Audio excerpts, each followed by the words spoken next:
5 noyabr 2025-ci ildə faktiki olaraq mövcud olmayan Ana Vətən Partiyasının idarə heyətinin iclasının keçirilməsinə və 12 rayon təşkilatının sədrinin və təşkilatın fəaliyyətinə xitam verilməsinə dair saxta sənəd yayımlanıb.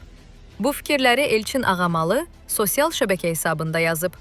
O qeyd edib ki, sözügedən məsələ ilə əlaqədar olaraq fəaliyyətinə xitam verilən təşkilat sədrlərinin bir qrupu 2023-cü ildən sonra idarə heyəti tərəfindən qəbul olunan qərarların legitimliyinin araşdırılaraq hüquqi qiymət verilməsi üçün Ədliyyə Nazirliyinə müraciət edib. 2024-cü ildə sədr müavini təyin olunan Günay Ağamalının da təyinatının legitimliyinə dair rəy bildirmək Ədliyyə Nazirliyindən xahiş olunub. Eyni məsələlərlə bağlı rayon təşkilatının rəhbərləri tərəfindən yaxın günlərdə məhkəməyə də müraciət olunacaq. Təəssüf ki, partiyada yaranmış böhranın aradan qaldırılması üçün məsələlərin danışılaraq həll olunması istiqamətindəki bütün təşəbbüslərimiz uğursuzluğa uğradı, deyə o qeyd edib. Xatırladaq ki, Ana Vətən Partiyasının oktyabrın 25-də keçirilən qurultayında qalmaqal yaşanıb.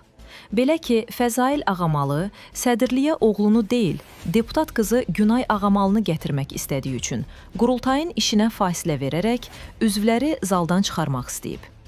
Bu zaman tərəflər arasında mübahisə daha da qızışıb və Elçin Ağamalı tərəfdarlarının say çoxluğu ilə Ana Vətən Partiyasına yeni sədr seçilib. Lakin Fəzail Ağamalı bu nəticəni tanımayıb. Elçin Ağamalı isə qələbəsini sübut etmək üçün müvafiq sənədləri Ədliyyə Nazirliyinə təqdim edəcəyini bildirib.